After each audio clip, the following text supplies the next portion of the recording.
Hello friends, అందరు ఎట్లున్నారు? ఇప్పుడే ధురంధర్ మూవీ చూశాను. ఇదిగోండి థియేటర్ ఎట్లుంటుంది. ఏఎంసీ ఇది ఒక ఫ్రాంచైజ్ థియేటర్ మాదిరి. లోపల 12 స్క్రీన్లు ఉన్నాయి. మూవీ బాగుంది. సో మీకు ఫస్ట్ థియేటర్ చూపిస్తా మూవీ గురించి మాట్లాడే ముందు. సో ఏఎంసీ ఇది ఎంట్రన్స్ ఎట్లుంది.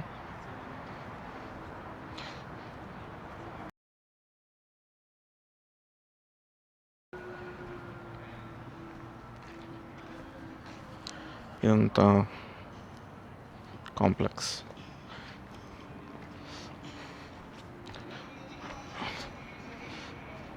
ఇక్కడ మనకు ఇండియాలో ఉన్నట్లు పెద్ద పెద్ద బ్యానర్లు ఏమి ఇయ్యరు. ఓకే, జస్ట్ మూవీ అంటే ఇక్కడ ఉన్నాయి కదా, ఇట్లా జస్ట్ ఒక డిజిటల్ బ్యానర్లో లోపల పేపరే కానీ ఊరికే లైట్ పెట్టేసి ఇట్లా వేస్తారనమాట బ్యానర్స్. అంతే, ఇవే బ్యానర్లు అన్నట్టు. స్క్రీమ్ 7 ఇది కూడా ఆడుతుంది. లోపలేమో పేపర్, వెనకాల జస్ట్ లైట్ ఉంది. సో ఇట్లుంటుంది. ఇది ఎంట్రన్స్.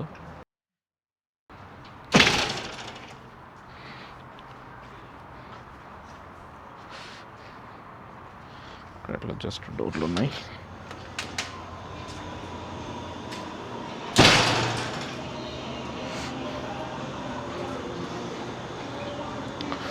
ఈ పక్క ఏమో బార్ అండ్ రెస్టారెంట్ ఉంది.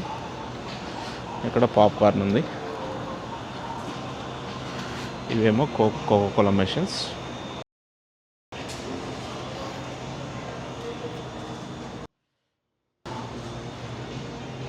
ఇదేమో ఇక్కడ సెల్ఫ్ సర్వీస్ అన్నమాట. టికెట్లు అన్నీ మనమే తీసుకోవచ్చు. అక్కడ వాళ్ళు తీసుకుంటున్నారు కదా. ఇట్లా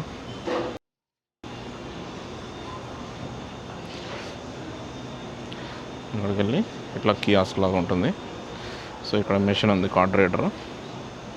ఫుడ్ కావాలన్నా, సినిమాకి టికెట్స్ కావాలన్నా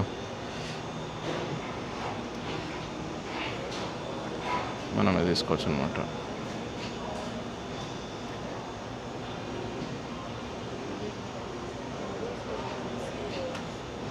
ఈరోజు షో అయిపోయినట్టున్నాయి. ఏదో ఒకటి సెలెక్ట్ చేస్తాం. ఈ విధంగా సెలెక్ట్ చేసుకొని కంటిన్యూ. టికెట్ ప్రైస్ ఎంత అని చెప్తుంది. సో మళ్ళీ ఒక్కొక్కరికి ఒక రేట్ ఉన్నాయి. అడల్ట్, చైల్డ్, సీనియర్, మిలిటరీ కూడా సపరేట్ డిస్కౌంట్ ఉంది. సో మనకున్న డిస్కౌంట్స్ కానీ రేట్స్ కానీ అట్లా చూపిస్తుంది. ఒకవేళ మళ్ళీ మనం రీస్టార్ట్ చేయాలంటే ఇది రీస్టార్ట్కి వెళ్ళచ్చు. మళ్ళీ స్టార్టింగ్ నుంచి ఏదైనా మూవీ పిక్ చేసుకొని 10:30 షో టైమ్స్ అన్నీ చూపిస్తాయి ఇక్కడే. ఇక్కడ మనకు కావాల్సిన సీట్లు మనమే సెలెక్ట్ చేసుకోవచ్చు. ఇది స్క్రీన్. ఇక్కడ ఉన్న సీట్స్ అన్నీ మనం ఏది కావాలంటే అది సెలెక్ట్ చేసుకోవచ్చు. ఎన్ని కావాలంటే అన్నీ సెలెక్ట్ చేసుకున్న తర్వాత కంటిన్యూ కొడితే మన రేట్ చూపిస్తుంది. ఇప్పుడు మనం జనరల్ కేటగిరీ కింద వస్తాం కాబట్టి అడల్ట్. ఇక్కడ 4 టికెట్స్ యాడ్ చేసాం. 4 తర్వాత కంటిన్యూ చేసి ఇక్కడ మనకు ఇంకా ఏమైనా కోకోకోలా, ఏమైనా స్నాక్స్, తర్వాత పాప్కార్న్, చికెను అలాంటివి ఏవి కావాలన్నా మనం ఆర్డర్ చేసుకోవచ్చు. ఇక్కడే మన సీట్ దగ్గర తెచ్చిస్తారు. సో 4 టికెట్లకి $51, $52 అయింది. ఇది జస్ట్ నార్మల్ ప్రైస్ మాత్రమే. కానీ ఇది నార్మల్ టికెట్ ప్రైసే. కానీ వేరే అదర్ మూవీస్కి కొంచెం ఎక్కువ కాస్ట్ ఉంటుంది ఇక్కడ, మన ఇండియన్ మూవీస్కి. సో అట్లా టికెట్ పర్చేస్ చేసుకొని ఆ ఎంట్రన్స్ నుంచి వెళ్ళిపోవడమే అన్నట్టు.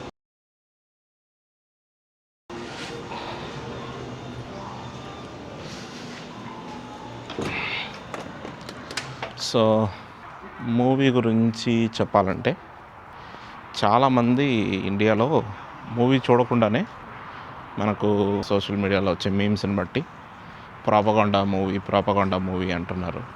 బీజేపీకి ఫేవర్గా ఉంది అన్నట్టు.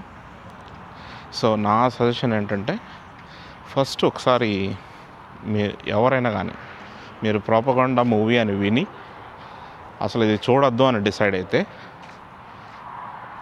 వాళ్ళకి నా రికమెండేషన్ ఏంటంటే, ఒకసారి మీరు చూడండి. ఈసారి జస్ట్ ఓకే సరే చూద్దాం ఏమవుతుంది, ఇది నిజమా ప్రాపగాండానా అని ఒక్కసారి మీ డెసిషన్ని చేంజ్ చేసుకొని ఒక్కసారి మూవీ చూడండి. మీకు చూసిన తర్వాత కూడా స్టిల్ ఇది ప్రాపగండా మూవీ అని అనిపిస్తే తర్వాత మీరు సోషల్ మీడియాలో వచ్చే మీమ్స్ని బిలీవ్ చేయొచ్చు. సో ఎప్పుడైనా కానీ మూవీ అంటే కొంచెం సినిమాటిక్గా ఉంటుంది. ఈ మూవీ కూడా అట్లనే సినిమాటిక్గా ఉంది, కానీ నిజం లేకుండా లేదు నా ఒపీనియన్ అయితే. సో ఈ మూవీలో మనం చూసిన విషయాలన్నీ కూడా మనకు టీవీలో కానీ ఏదైనా న్యూస్ ఛానల్స్లో కూడా మనం న్యూస్ చూసే ఉంటాం. ఇవన్నీ రియల్ ఇన్సిడెంట్సే, కాకపోతే మూవీకి కొంచెం సినిమాటిక్గా ఉండాలి కాబట్టి కొంచెం హీరోయిక్గా పెట్టారు హీరోని, అంతేగాని నిజం లేకుండా లేదు. అట్లని చెప్పి బీజేపీని పొగిడేశారు అని అంటే అది కూడా రాంగ్ నా ఉద్దేశంలో, నా ఒపీనియన్లో. ఒకసారి చూడండి మూవీ చూసి మీకు స్టిల్ ప్రాపగండా మూవీ అనిపిస్తే తర్వాత మీరు సోషల్ మీడియాని బిలీవ్ చేయొచ్చు. నా సజెషన్ అయితే మీరు మూవీ చూడకుండా డిసైడ్ అవ్వకండి, తప్పకుండా చూడండి మూవీ. ఇలాంటి movies once in a while వస్తాయి. అంటే ఏదో హైప్, ఏదో మూవీ చూపించేయాలి, ఏదో మనం గొప్పగా తీసేయాలి మూవీ అనే డైరెక్టర్స్ అంటే కూడా ఉన్నట్టు ఉన్నదాన్ని కొంచెం ఎలివేట్ చేసి ఉండొచ్చు, బట్ ఉన్న ట్రూత్ని చెప్పే ప్రయత్నం చేశారనమాట ఈ మూవీలో. సో నా సజెషన్ అయితే ఒకసారి చూడండి, చూసి మీకు స్టిల్ నచ్చకపోతే మీకేమనిపించిందో, ప్రాపగండా మూవీ అనిపించిందా లేదా, ఇది నిజాలు ఉన్నాయా లేదా అనేది మీరు కామెంట్లో కూడా చెప్పండి. సో అందరికి హెల్ప్ అవుతుంది. సో దట్ వే ఎవరైనా ప్రాపగండా మూవీ అని చూడకుండా ఉంటే అట్లీస్ట్ వాళ్ళకి హెల్ప్ అవుతుంది అన్నట్టు. ఓకే ఫ్రెండ్స్, మళ్ళీ నెక్స్ట్ వీడియోలో కలుద్దాం. ఎవరైనా సబ్స్క్రైబ్ చేయకుంటే చేయండి ఛానల్ని. Take care, bye.